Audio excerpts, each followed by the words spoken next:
Hi, I'm ANDILE. I'm the business unit manager on Philips and General Motors out of Kara, Johannesburg. I've been in the industry now for 7 years, since 2008, and I've been with Kara for 4 years.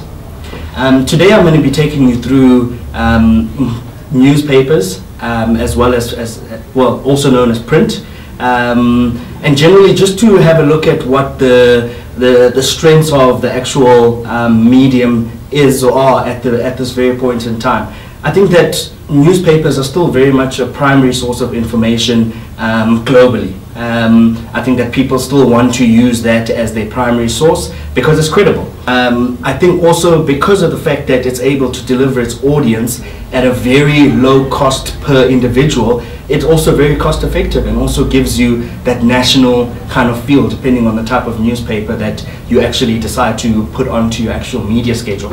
I think at the same time it also has that ability to focus on specific areas. So if you want to only speak to people in the north and cut out the people in the south, you do have the option to go regional in terms of your newspaper selection. So again, that also speaks to cost effectiveness. And I think also because of the fact that the medium is still a visual medium, that's also a strength of the medium. Unlike radio, which is seen as kind of the theater of the mind, you know, print still allows you to kind of showcase the actual product in an environment that's very credible.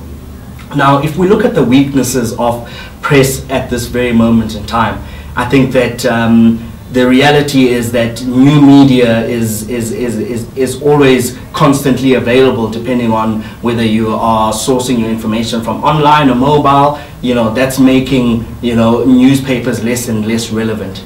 I think that declining circulations because of the fact that people have that news and information readily available. You know, the reality is some people don't feel that they need a newspaper.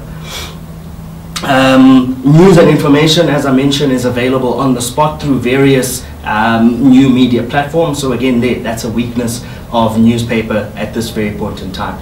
Opportunities, I think I touched on this a little bit earlier, but it's that ability to segment by region. So whether it's north, south, east or west, you know, depending on what your audience wants to, or depending on what where your audience is, you can actually segment and be a lot more targeted in your approach and cut out the wastage of speaking to people that are irrelevant to the actual messaging in your ad. I also spoke about the reality of newspaper being used as a medium for retail. Obviously, when you have a retail promotion and you need to push stock in a very quick amount of time, newspaper gives you that opportunity because it's very flexible. The lead times are very short. If I want an ad on Wednesday to flight on Friday, I can supply the ad today and it's going to flight on Friday, whereas other mediums need a little bit longer time to plan and actually execute. In terms of the threats to newspapers, as I mentioned, I think new media is an obvious one and declining circulation is an obvious one as a threat to newspapers. I think when planning a newspaper campaign, one needs to look at obviously the obvious things such as what your objectives are, where your actual community is, as well as what the actual messaging will look like. If you need something visual, then obviously it becomes, you know, relevant for a press campaign. I think I would just like to take this opportunity to show you the different types of newspaper or print executions that one can run in the local market. This effectively is the biggest format that you get in the country. It's a 54 centimeters high by 10 columns. It's called a broadsheet in technical terms because essentially it stretches out to become very broad, I think, for lack of a better understanding. So this is a very good example of a competitor ad, since I do work on General Motors, of a full page. So this is very impactful, it's very visual, and essentially you can't miss it as you go through the newspaper. The positioning is up front, so again, it's in the main section of the actual publication, and like I say, it's very difficult to miss this type of ad because it's placed pretty much next to the content. Okay, and then a smaller version that's available in the South African market is what you call a tabloid.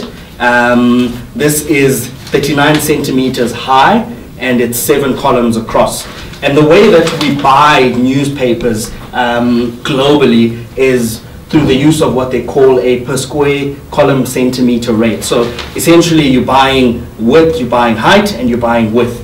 And this is an example of what we now term a strip ad, because they've bought 10 centimeters and they bought the entire 7 columns. So this is a way that one can be very relevant, because again, you know, even though you're not buying the full page, I think because it's sitting right under content, it becomes very relevant and it looks as though you're kind of owning the bottom section of that page. So again, it depends what your actual objectives are for the campaign, whether you want to be able to reach as many people as possible, or whether you want frequency, or whether you want impact, or whether you want to be in the actual publication for a long period of time. And this is one example of how one can make sure that almost on a regular issue you are in the newspaper. Thank you very much for giving me this opportunity to provide a little bit of insight into newspapers as a medium. I hope that I've added a little bit of value to the Denso Aegis training module for 2014. Thank you.